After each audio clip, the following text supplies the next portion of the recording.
Let's bring up our next comedian. She's originally from Connecticut. She performs all over LA. Let's hear for Sarah Dorfman. Sarah, come on up.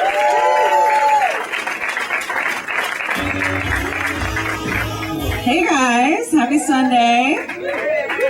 My name's Sarah, and I don't know most of you, but I'm gonna get real with you right now.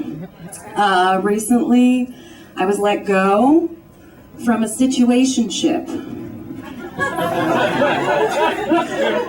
For those of you who don't know what that is, a situationship is like friends with benefits, except you're not friends, and the benefits suck.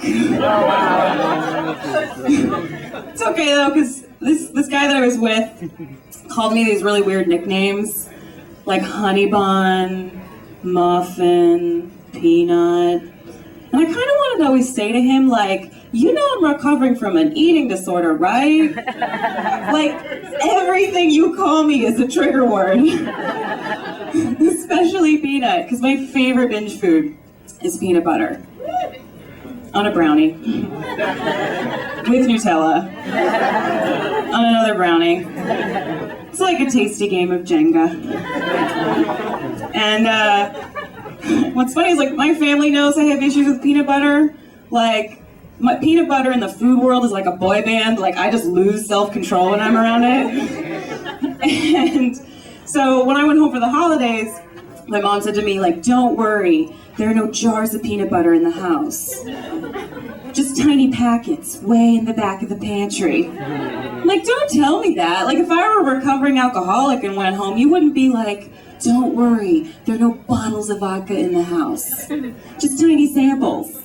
Right here. Just keep shoving them in my face. But I am dating again. I'm doing online dating. Don't move for that. It's exhausting. It is exhausting, because before you meet anybody, you have to be like Sherlock Holmes. Like, you have to search for clues about how damaged the individual is before you meet them.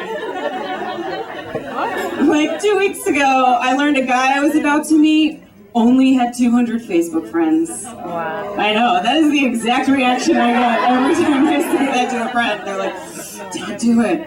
I mean, if you have 200 Facebook friends, you're probably in a militia. Like, headquartered in your mom's basement.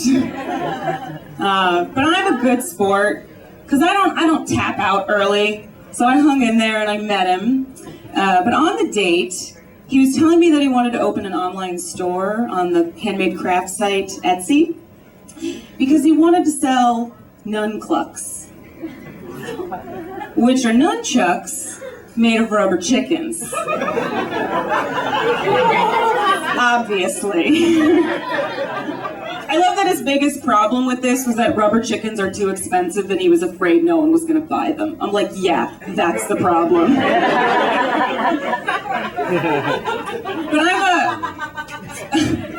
I'm a nice person. And, like, even when you start to sense trouble on a date, you're just like, oh, he's just being quirky. He's creative. And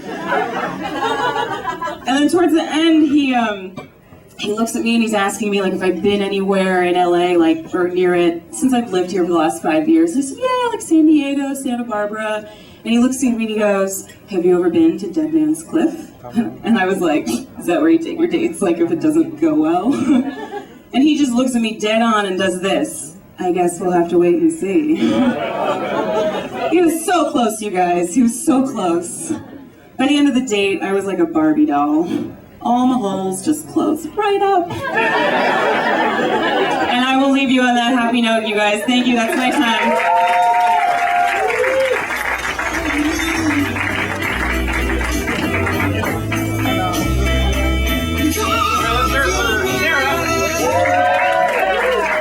Well, our holes are closed right up.